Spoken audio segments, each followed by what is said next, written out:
Conference आपने रखी है, उसका मकसद क्या है?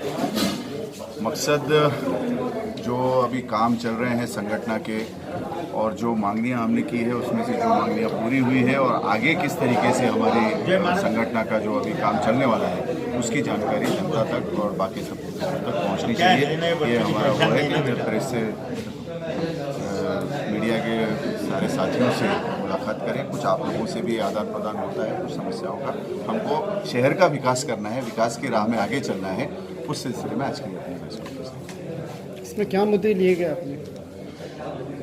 विस्तार से मैंने सारे मुद्दे बताए। उसमें प्रमुख जो हमारी मांगनी रही, रास्ते, ड्रेनेज, पानी की समस्या हमारी जो चल रही है शहर में वो रही।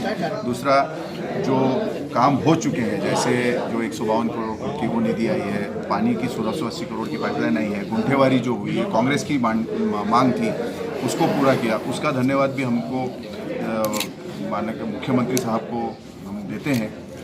और बाकी जो समस्याएं हमको देखने में आई, जैसे जो बीओटी के ऊपर हमने जो बात की यहाँ पर कि बीओटी के प्रकल्पों को पूरा नहीं किया जा रहा और महाराष्ट्र बिल्डरों के हाथ में चली गई, और जो देश के प्रधानमंत्री हुए हैं जैसे इंदिरा जी गांधी और लाल बहादुर शास्त्री, इनके पुतलों का यहाँ पे स्थापन करना ज़रूरी है।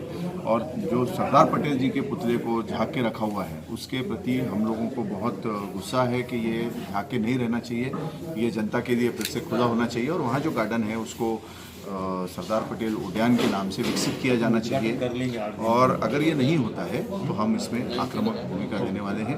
और शहर का जो मुख्य भाग है, जैसे जो बाजार पीठ है गुलमंडी से पैठन गेट और वो सारा, उसको विकसित करना चाहिए ताकि शहर में रोजगार बढ़े, व्यापार बढ़े।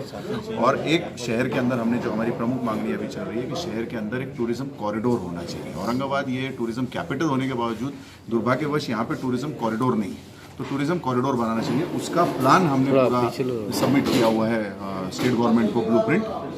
वो ब्लूप्रिंट के हिसाब से काम हो ताकि यहाँ पे रोजगार आए, टूरिज्म बढ़े और लोगों के जीवन में खुशहाली आए और हमारा शहर भी खूबसूरत बने। सर, औरंगाबाद और संभाजी नगर के मुद्दे को लेकर पूरा शहर गरमाया हुआ है। उसमें कुछ जगह पे लव औरंगाबाद के बोर्ड्स लगे हैं तो वहीं सुपर संभाजी नगर का भी बोर्ड लगा है। ऐसा नहीं लगता आपको कि इसमें कमिश्नर का भी कुछ हाथ है? कमिश्नर साहब की भूमिका पर हमने तीव्र आक्षेप दर्शाया था कि इस किस्म की जो भी अगर कुछ लोग चुनावी माहौल को देखते हुए राजनीति कर रहे हैं उसमें कमिश्नर साहब ने उसमें पार्टी नहीं बनना चाहिए और इस किस्म के मुद्दों को हवा नहीं देनी चाहिए। इससे जो मुख्य जो हमारा ध्यान है जो मुद्दों पे होना चाहिए उससे भटकता है और ध्यान केंद्रित नहीं रह पाता और शहर के विकास में बाधाएं आती हैं। सर, उनका जो सवाल पूछने पर जवाब आया नो कमेंट्स, तो उसकी वजह से आपको नहीं लगता कि शहर का माहौल ख़राब हो सकता है? क्योंकि उनकी भूमिका स्पष्ट कर देनी चाहिए। नो कमेंट्स देने का तो मुझे लगता है कि किसी भी अधिकारी को ये बात करना उचित नहीं है। जो भी आपने काम किया उसके पीछे क्या आदेश थे, किसके आदेश थे और किसके आदेश और कौन से नियम के तहत किया गया, ये तो अधिकारी को बताना ही चाहिए।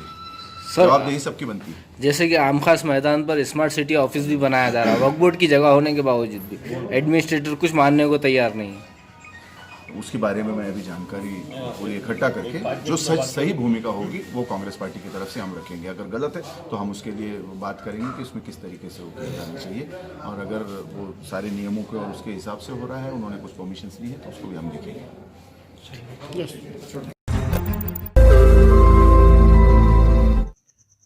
रोज नई खबरों को देखने के लिए हमारे औरंगाबाद समाचार चैनल को सब्सक्राइब कीजिए और नोटिफिकेशन पाने के लिए हमारे बेल आइकन को दबाइए ताकि हर खबर की नोटिफिकेशन आपको मिलती रहे।